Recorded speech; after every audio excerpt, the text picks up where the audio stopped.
Esse quartel ele foi construído após a Segunda Guerra Mundial. Ele recebeu o nome de Primeira Bateria do 3º Grupo de Artilharia de Costa Mecanizado. E entre o período de construção até o golpe, ele funcionava normalmente como quartel, né? E em 64, quando houve o golpe, o número de presos políticos aqui em Pernambuco foi muito intenso. Então, mais de 2.000 pessoas foram presas e os militares ficaram sem saber onde alojar esses presos.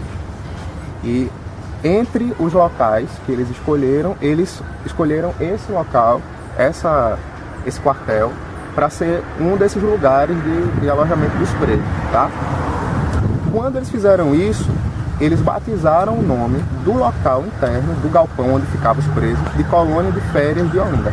Batizaram sadicamente, né? Com esse nome. E a partir disso foi que desenvolveu a pesquisa. Eram recrutados, eram levados para a Secretaria de Segurança Pública. Lá eles faziam uma espécie de triagem e aí eles separavam alguns grupos e encaminhavam para esses locais. Então, a função da colônia de férias aqui nesse local era de recrutar esses presos durante o período que eles estivessem sendo processados, né? Enquanto estivessem analisando qual era o envolvimento deles, se eram do Partido Comunista, de sindicatos e tal. E aí eles ficavam temporariamente aqui, depois eles eram retirados, levados para outros locais, onde muitas vezes havia tortura. Existem relatos de presos que eram torturados nesses outros locais, como a Secretaria de Segurança Pública e a Delegacia Auxiliar, e depois eles retornavam para aqui, para a colônia, e ficavam mais um tempo, até terminar o processo. A colônia de férias ela foi inaugurada em 28 de abril de 64, então, aí pouco tempo após o golpe, né? E logo no dia da inauguração, eles escreveram um regimento, e nesse regimento tinha alguns pontos do que os presos poderiam ou não poderiam fazer. Então, por exemplo, existia um horário fixo para alimentação, os próprios presos eles deveriam fazer a manutenção do local. Então isso caracteriza também a precariedade, né, de você ter um espaço onde as pessoas elas vão ficar durante um período que elas não sabem quanto tempo vai ser.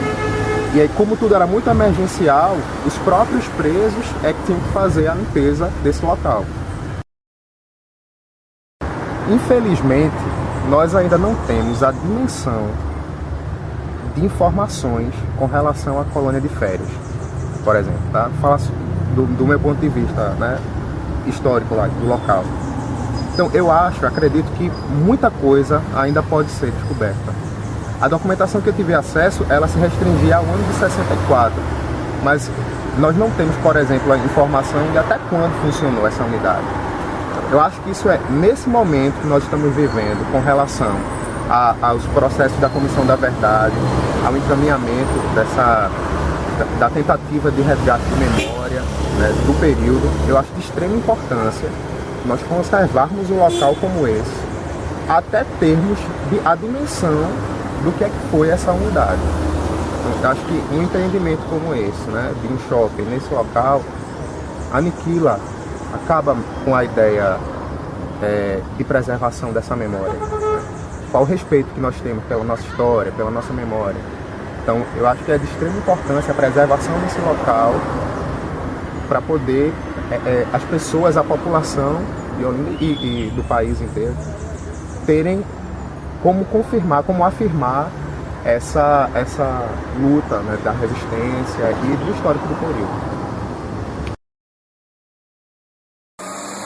Saguins, né, espécie nativa da região, né, que ainda resiste aqui, onde já se cortaram várias árvores.